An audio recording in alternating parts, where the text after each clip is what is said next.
Despite deep budget cuts in arts programs in the Tucson Unified School District, one local elementary school is proving that the music isn't going to die, with a little help from the University of Arizona. I spent some time at Lineweaver Elementary School to find out how this innovative program works. It's music to the ears.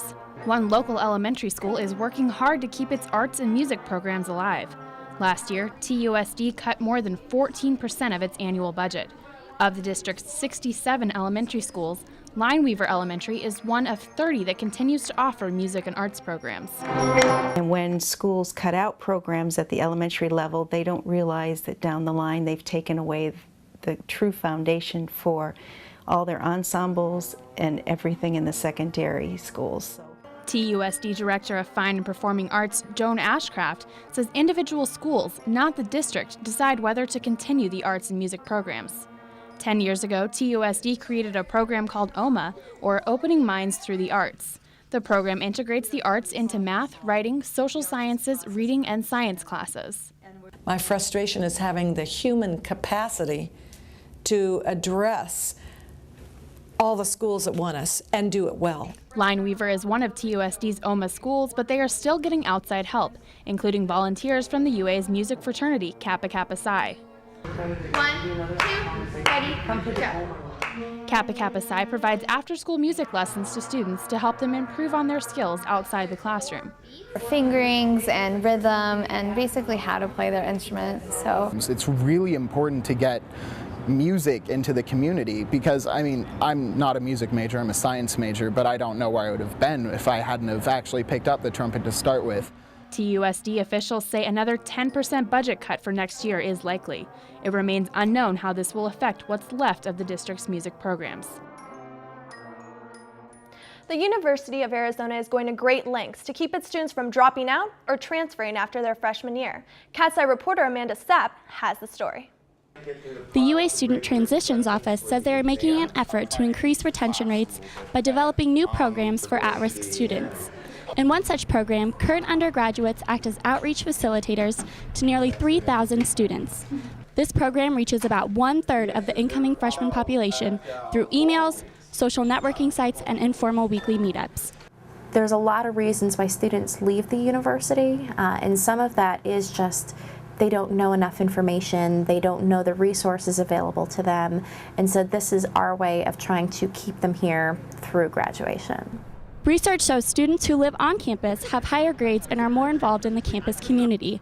For this reason, Jared Simte, a Tucson local, chose to live in the dorms for the first time as a sophomore. Just the community, it means so much to like this semester I got a Zona Zoo because due to the fact that all my friends had one and then they're like, oh, we're going to the games, whereas last year I didn't go to any of the games and I wasn't very involved. The UA is also expanding its residence halls to accommodate the growing incoming freshman class sizes. Director of New Student Services, Rachel Beach, says they are even making contact with professors to help students perform better in the classroom. Working with specific faculty, working with classes to say, what are your performance thresholds that you expect from a student in this course for them to be successful and earn a passing grade in the class? The Transitions Office plans to get feedback from students enrolled in the programs at the end of the fall semester. For Arizona Cat's Eye, Amanda Stapp. The current economic downturn is making it difficult for many Tucsonans to own a pet. This has led to an increase in abandoned animals in the area.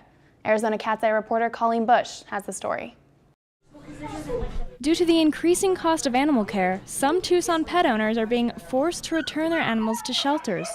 As traumatic as this situation may seem, the Humane Society has seen it become all too common. In Pima County alone, we've seen an increase of 5,000 additional animals last year. And a lot of that can probably be attributed to the current financial situation. Those interested in adopting pets understand that owning an animal today means taking on an additional expense. After all totaled, food, veterinary care, and even toys and treats can amount to more than $1,000 a year for a healthy pet. If the animal has health problems, that estimated price can rise up to 6 times the original figure. Most people considering adoption understand that prices are high, and can see how some pet owners could easily become overwhelmed with the cost of care and resort to releasing their animals back to shelters.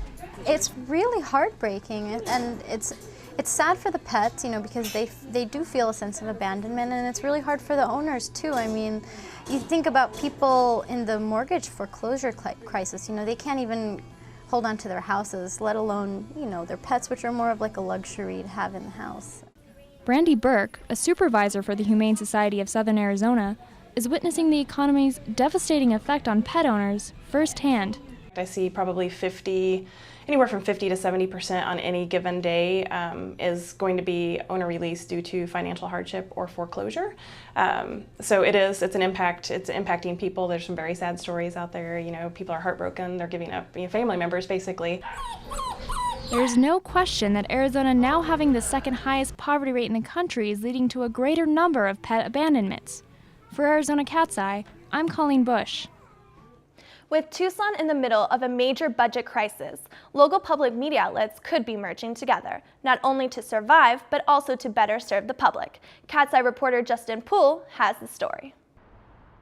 Everyone knows that lack of communication is never a good thing, and the same holds true for the city of Tucson, which is on the verge of losing its public access channels due to budget cuts.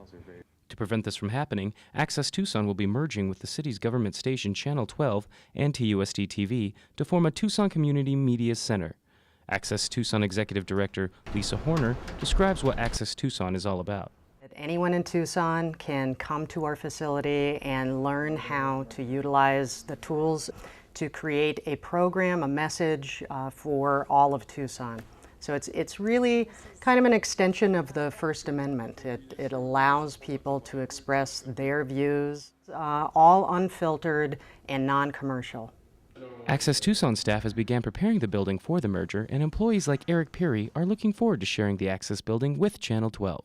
I'm really excited about the merger because when there's consolidated power, you have more of it. You have a bigger bargaining chip. And but it also makes communication between different elements in our society much easier. It's going to offer limitless local possibilities.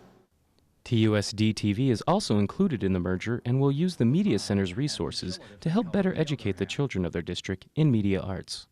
It makes a lot of sense for us to be involved in the public access effort, and it makes a lot of sense for even the government channel to be tapping into youth media, youth ideas, youth stories, and I think it's the only way to survive right now is if we begin to work together. The stations hope that the merger will allow the public media to continue operation and make sure that the public continues to have a voice in Tucson. For Arizona Cat's Eye, I'm Justin Poole.